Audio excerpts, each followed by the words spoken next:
Hello, you are listening to The Wellness Project with Des. I'm your host, Desiree, a mental health therapist and holistic wellness coach. On my podcast, I interview experts in the field of mental health and wellness, as well as those who share their firsthand accounts of their mental health journeys. These interviews will give you many tips, tools, and strategies to improve your mental health, as well as give you hope, support, encouragement, and inspiration on your own personal mental health and wellness journey. Thanks so much for being here. I would greatly appreciate it if you took a moment to leave me a review on iTunes and leave the podcast 5 stars on Spotify. It really helps the podcast to grow, which in turn helps me to keep bringing on amazing guests and spreading mental health and wellness education and support. And make sure you're subscribed so you don't miss an episode. Are you ready to embark on a transformative journey towards holistic well-being, unlocking the full potential of your mind, body, and spirit? If so, I'm thrilled to invite you to my program, the Holistic Wellness Transformation Coaching Program. My one-to-one coaching program is a comprehensive and individualized approach to help you improve your overall well-being. As a holistic wellness coach, I'm here to guide you on a transformative journey to attain balance and harmony in all areas of your life. With personalized coaching sessions, I'll offer guidance and support throughout your wellness journey. Starting with a thorough holistic assessment. We'll dive into your past, habits, thoughts, feelings, behaviors, and patterns that may be holding you back and no longer serving you. This assessment forms the foundation for your customized wellness plan. Together, we'll explore the 8 foundational elements of wellness to ensure you feel balanced and aligned with your goals and your values. This program goes beyond the surface, providing you with mental and emotional support. I will help you to manage stress, anxiety, and other challenges such as perfectionism and people-pleasing, offering techniques and strategies to enhance your resilience and your skills. The benefits of this program cannot be overstated. I'll be there every step of the way to support you in achieving balance and harmony in your life, manage stress, and improve your emotional well-being. Nurture healthy connections, create lasting, healthy habits, achieve your goals, and gain confidence in your ability to transform your life.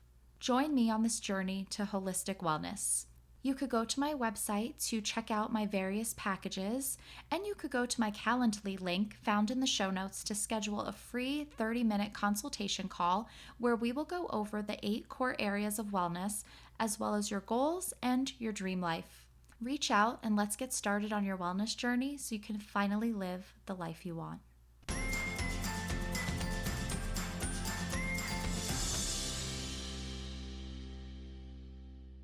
Hey there, it's your host Des. You are listening to episode number 184, and on today's episode, I'm talking with Melissa Hiemann all about limiting beliefs. I thought that this would be a good conversation to have towards the end of the season, going into 2025, ending 2024, and really taking the time to evaluate and become aware of our own limiting beliefs and learning how we can identify these limiting beliefs and shift them going into the new year. New year, new mindset. My guest Melissa is talking with us about her personal limiting beliefs and how she identified them, and she also educates us about where limiting beliefs come from, where they may stem from. In our conversation, Melissa explains how her limiting beliefs were negatively affecting her and how making a shift completely changed her life. This is a really powerful conversation because Melissa went through so much in her life. She experienced so much, and she explains how she grew up feeling alone, isolated, anxious, and unsafe, and how a lot of her experiences contributed to her limiting beliefs. I think it's important to reflect on and evaluate our thoughts and our beliefs and where they come from, our core beliefs, where they stem from, but how they're impacting us today and how they're holding us back. If you feel stuck, if you feel like you're being held back, but you don't know why, you're not making progress, you're not able to achieve your goals, you're not able to be vulnerable in your relationships, your growth is stunted, I think this is going to be a really great conversation for you to listen to because you may have limiting beliefs that you're not aware of or haven't uncovered yet. that may be impacting you in ways that you had no idea. Like I said, I think this is a great conversation to partake in going into the new year. I think it can make a big difference and a big impact. So I'm really excited for you to hear this conversation. Help me welcome Melissa. All right, Melissa, thank you so much for joining us today. Thank you so much for having me on. Absolutely. I am looking forward to this conversation so much. We are talking about limiting beliefs, which I think is going to be such a valuable conversation to have, just especially going into the new year and maybe reframing our mindsets, working on that a little bit. So, before we get into that amazing conversation, I would love if you could get us started by introducing yourself, telling us your story, how you got to where you are today. Yeah, sure. So I'm Melissa. I'm from Melbourne, Australia, and I am now a therapist and also trainer people all around the world through our company, the Center for Healing. We certify people in trauma healing and just becoming trauma informed as well. And how we got there was that I grew up with very stressful things happening to me. So I grew up with my parents splitting up when I was 2.5. And then both of my parents went to go into abusive, narcissistic relationships. And I felt really alone. I was an only child. And everywhere that I went, I just felt really alone and anxious and not safe. And even through primary school, I was bullied and all alone for the whole of primary school as well. And there was no emotional support and, someone checking in on me and seeing if I'm okay.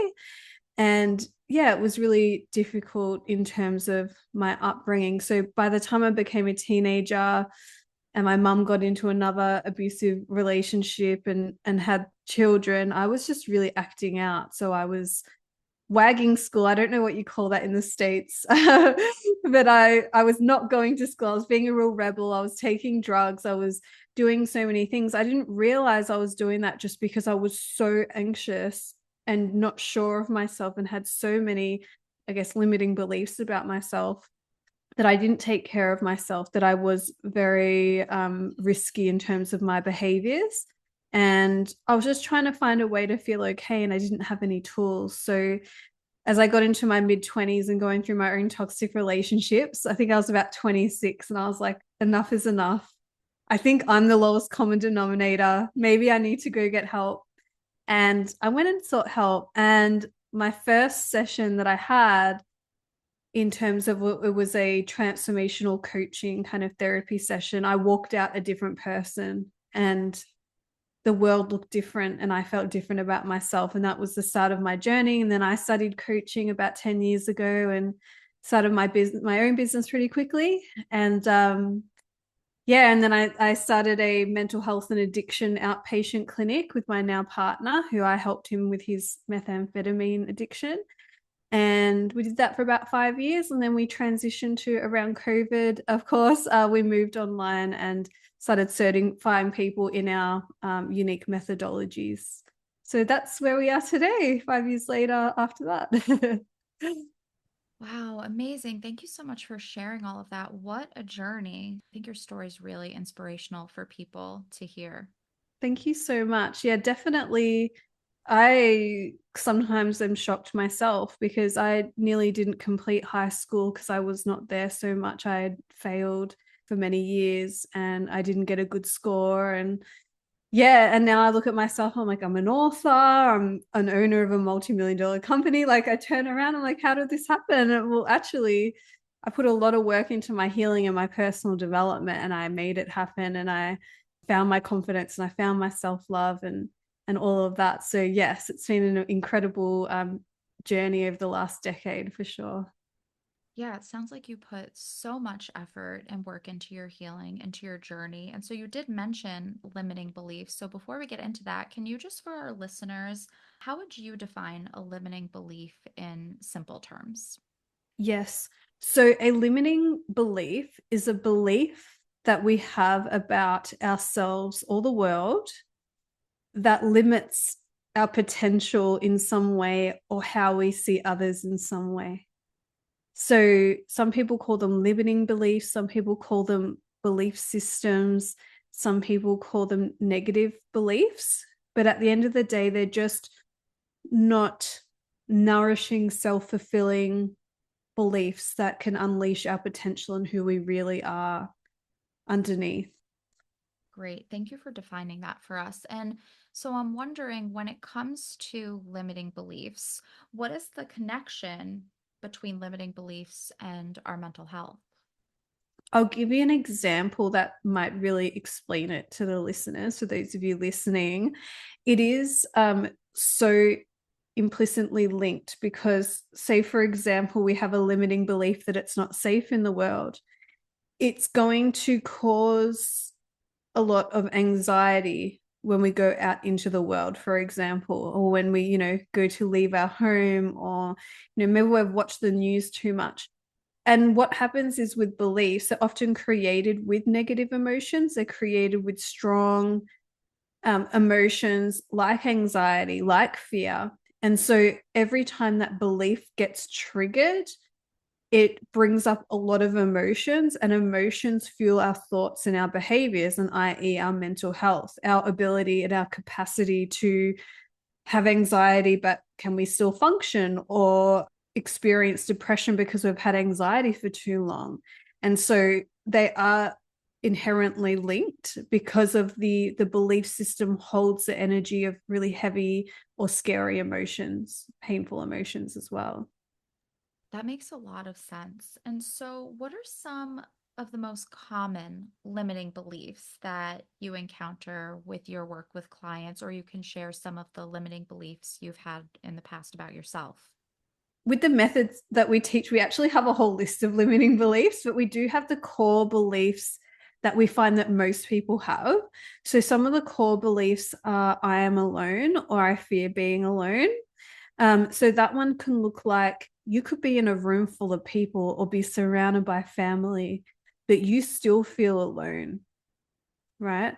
Or the fear of being alone. Every time you think about the future, you're imagining that you're alone. Okay.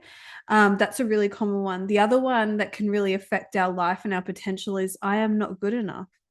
Right. And this was a big one for me, where actually I am smart and I am all of these things, but being told certain things or not being able to concentrate in class because I was in a stressed out state made me believe that I wasn't good enough. So I wouldn't even go for opportunities. I wouldn't even try my best. What's the point? I'm not good enough.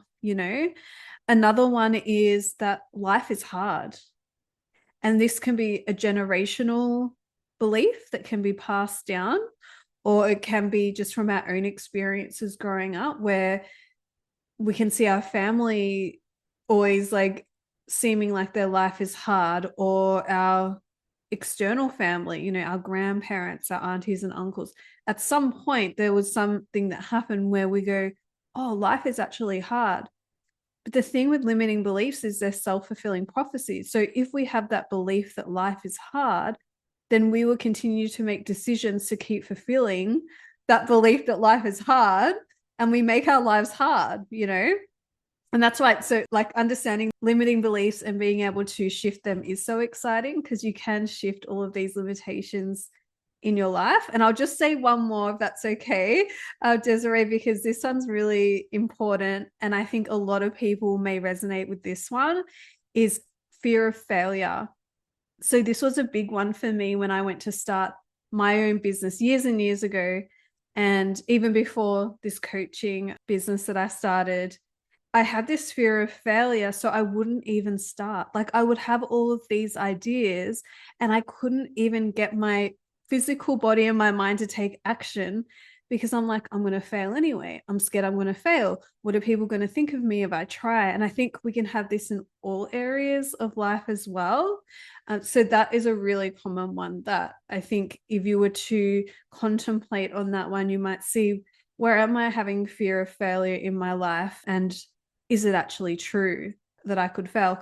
And I know in America, you guys are much more failures are good. It means that you're trying, things like that. So it can have variations in different countries. But yeah, that's a key one that I think holds a lot of people back. from doing what they want to do and achieving what they want to achieve, or even just working towards it. Yes, I fully agree. I'm glad that you mentioned that because that is a really big one. So you mentioned with the generational limiting beliefs, which that makes a lot of sense, but where do some of these other common limiting beliefs come from? Is there kind of a root to them? Beliefs can be passed down generationally, like you said. Beliefs can be passed down even when we're in our mother's womb. Okay, we can take on the beliefs that our mother's going through. We're also scanning the environment to see what environment we're going to be born into. Usually from about 3 to 4 months old in the womb, we've started. And then ages 0 to 7, when we're in more of an unconscious open state, is when we have a lot of our limiting beliefs created. And I think it will help the listeners to know how a limiting belief is created, because then it might make more sense. A limiting belief is created usually when a painful event is experienced or a highly emotional event is experienced. I like to give the analogy of if we were to touch a hot stove and it hurt, because of that pain, we get a really strong memory in our brain of, we now know and believe that if we touch a stove, it will really hurt. So we believe we should not do that again. Okay.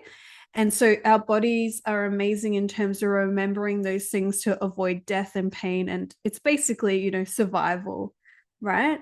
But what's really interesting is the pain receptors and the strong emotional receptors are in similar areas in our brains and in our bodies.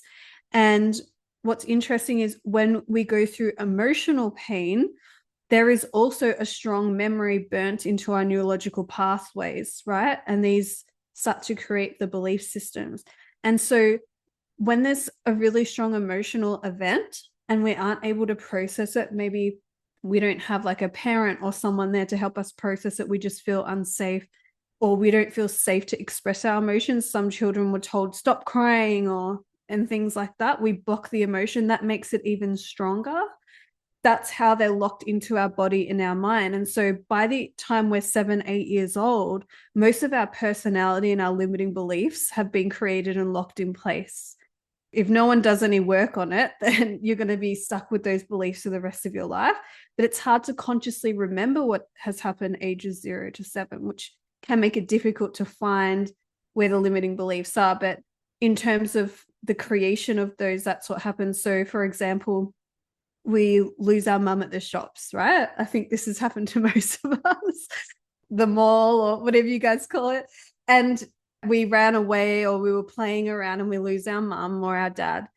And we have this moment of, where is my caregiver, right? And then all of a sudden we'll feel this anxiety and this fear, because children need their caregivers to survive. So their nervous system is going to give a visceral, like, oh my gosh, I need my parent to survive. Where are they?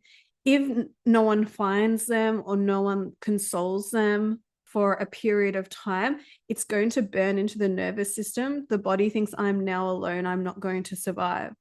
That belief gets created. And this is the belief, I'm alone. And I've had a lot of people go back to this belief where they've lost their parents. It seems like a not traumatic event, but it can actually cause issues later in life. And so it's locked into the body now with the belief that I am alone, I don't have anyone to take care of me. And what happens is, in the future, even when they're with someone that loves them, they still have the feeling that they're alone. They still have the feeling they're going to be abandoned, right? Even if their parents found them 10 minutes later and they were fine. So that's how these beliefs can be created. Or we get in front of the class, we do a speech, we lock up and we don't know what to say. We forget what we were meant to say. People start laughing at us. We feel shame. What happens when we're older? We have an opportunity to do some public speaking. We might have the opportunity to present for our company, which would accelerate how our career is going to go. But we have so much of, we've touched that hot stove. I don't want to feel that shame again. And so the belief that I can't speak or I'm not a good speaker can affect us again for the rest of our lives. So there's just a few examples that people may relate to. That's how they're created, those moments. And they can be big traumas, but they're just like standard ones that can happen that can affect us.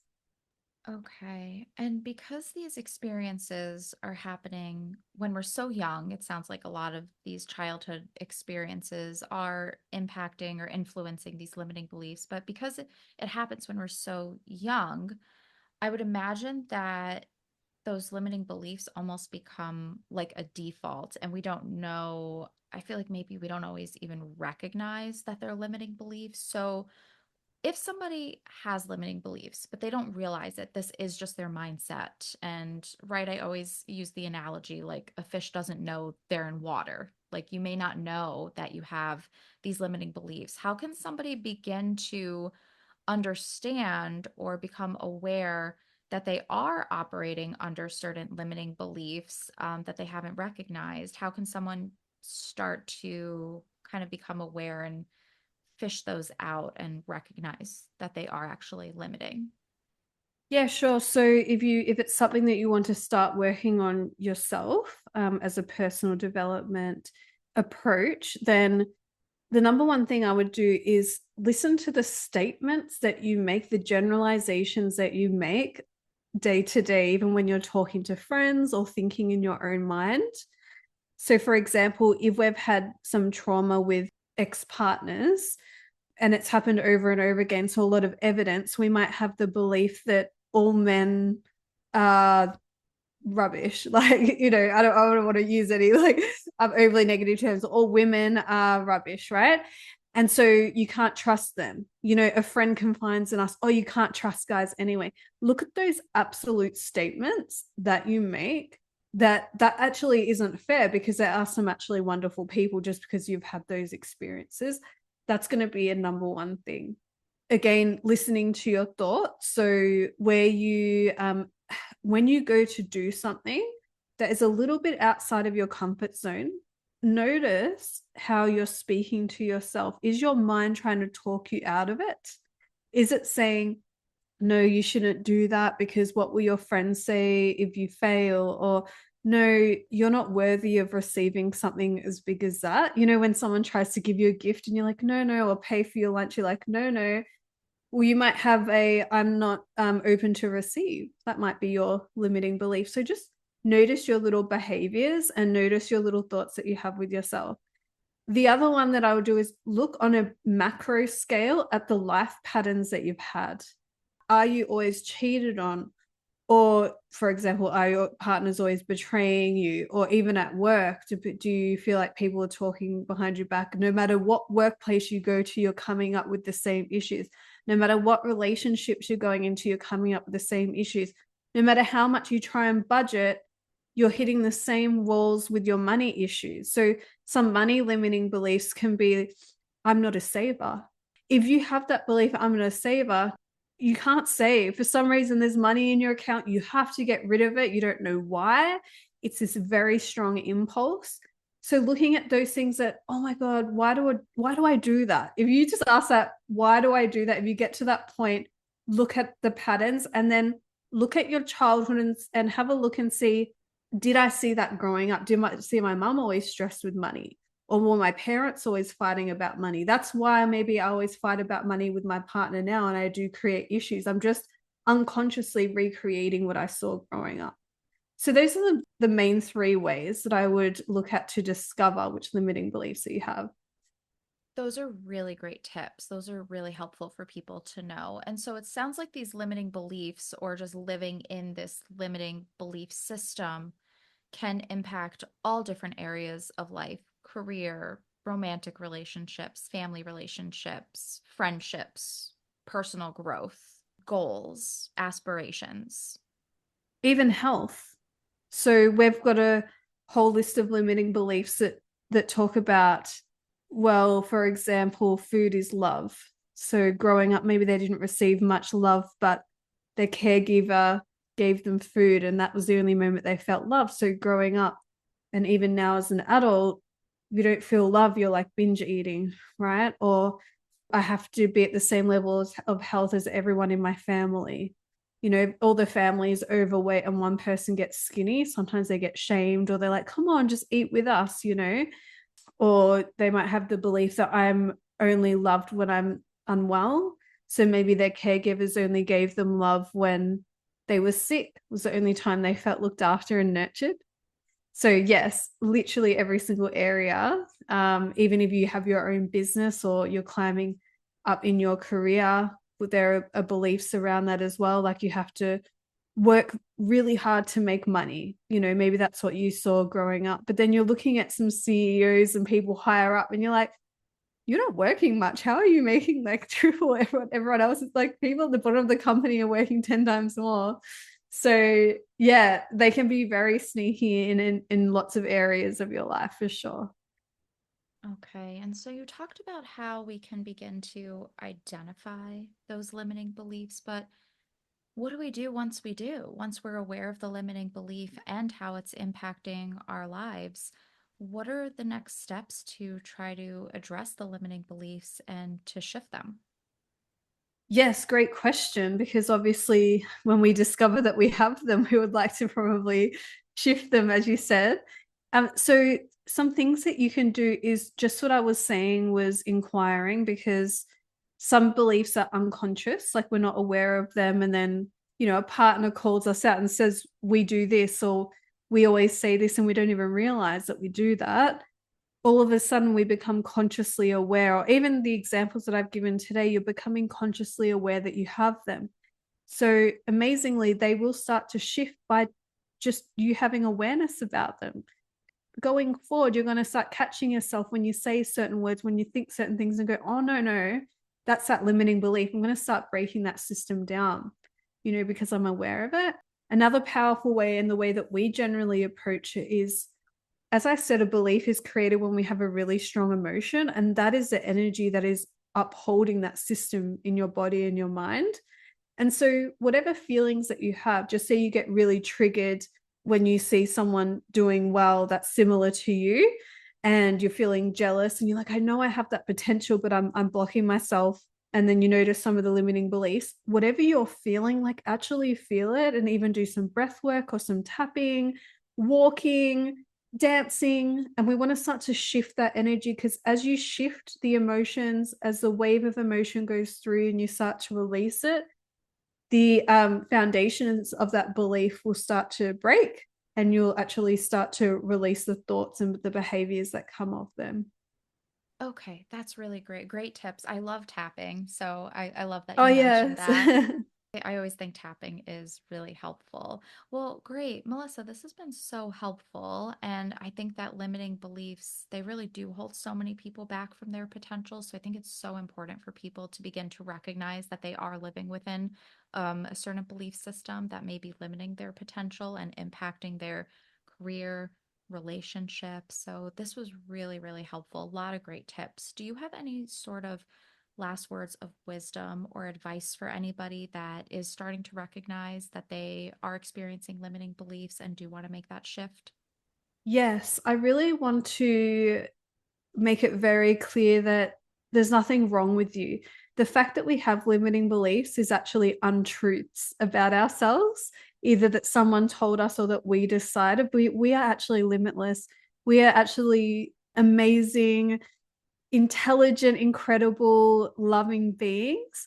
And so when we're working with limiting beliefs, it's not like, what can I find? What's wrong with me? And try and heal it all approach. It's like, I do love myself, and I do want to live to my fullest potential because I care about myself, and anything that's not true about me or the world, I want to start to deconstruct that so I can be a kinder person to myself and others. That's the intention behind it, not like these are all the things that are wrong with me and I need to fix them. It's not that approach. It's really like, how can I bring all the parts of me back in and release anything that's not mine?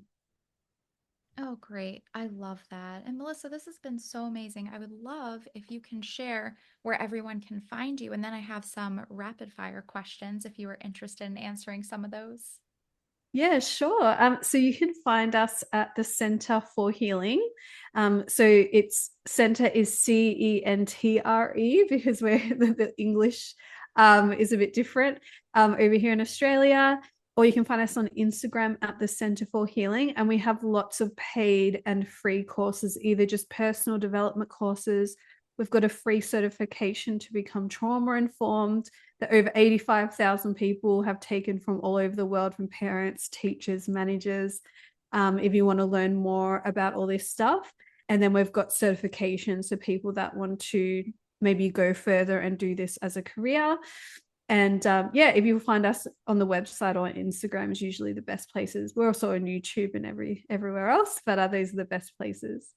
Okay, perfect. And I will have all of those links in the show notes so everyone can go check out Melissa. And Melissa, are you ready for some rapid fire questions? Sure. All right. So, number one, what is your go-to self-care practice? My go-to self-care practice has been just going outside, sitting in the sun and looking up at the trees and just being really in the present moment. That's been my go-to probably for the last 6 months. It's been amazing for me.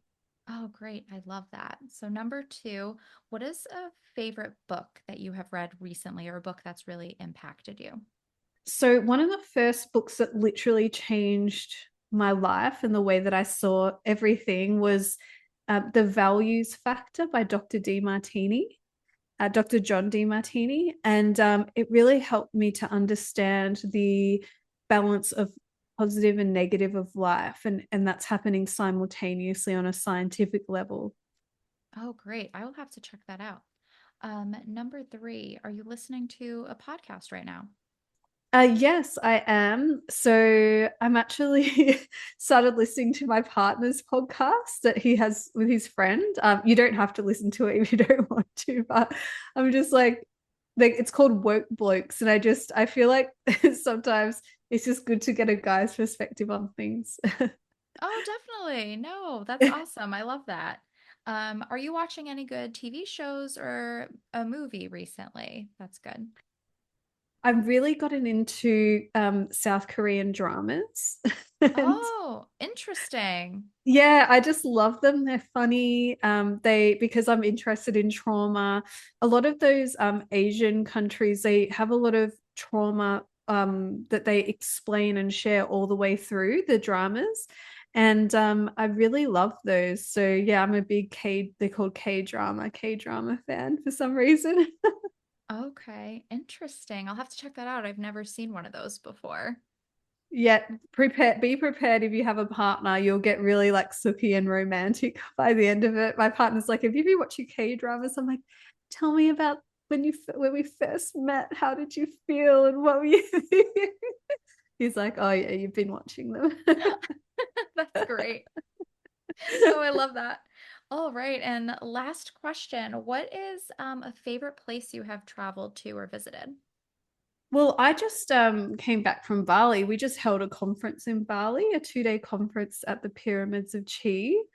And because our logo is a pyramid, I thought it was just so on brand. And I've been to Bali like 8 years ago, but I went again obviously last month. And Ubud in Bali, the energy there is incredible. It was absolutely amazing. It's not the most expensive place to go to, but yeah, absolutely love it. And I want to go back even by myself, just to soak up some more of the great vibes there. Oh, amazing. Yeah, that's definitely a place I want to visit. I want to visit Bali so badly. So Yeah. amazing. Well, Melissa, this has been great. Thank you so much for being here today, sharing all of this great information, education, your wisdom. I think it's going to be really helpful for people. Oh, I'm so glad. Thank you so much for having me on. Yeah, absolutely. Thank you. I really hope that you liked this episode and gained a lot of value from it. If you did like this episode, please share it on social media. You can tag me at The Wellness Project with Des on Instagram and at According to Des on Facebook. If you do enjoy my podcast and gain value from it, I would greatly appreciate your support. You can show your love and support by buying me a coffee. This will help my podcast to grow and in turn will help me to keep bringing on amazing guests. You can go to buymeacoffee.com/the wellness project with Des to show your support. All books written by or recommended by my amazing podcast guests are listed on my Amazon storefront. Go to the link in the show notes to check out those books. I would love to extend an invite to you to become a part of my community. You can do this through Facebook, where we will be discussing this episode. I would love for you to share your insights, any aha moments, any thoughts or ideas you would like to contribute, you can contribute in the discussion taking place in my Facebook group, and it's a great place to connect with me because I am in there every day with mental health and wellness content, discussions, reflections, journal prompts. It's a fun and supportive place to be. You can find the group at facebook.com/groups/according to Des, and that link will also be in the show notes. You can also check out more of what I'm doing on my website, accordingtodes.com. You'll find a lot of wellness blogs, written interviews, detailed podcast show notes, and my shop where you will be able to find workshops, my self-care course, digital downloads, ebooks. There's a lot going on my website, so make sure you check that out at accordingtodes.com. And while you're there, join my email list to stay in the know about what I have going on and available for you. When you sign up, you will get your free ebook, The 5 Stress Reduction Techniques to help you feel more relaxed. Thank you so much for being here. I will talk to you next week. So until then, I hope you have a calm and peaceful week.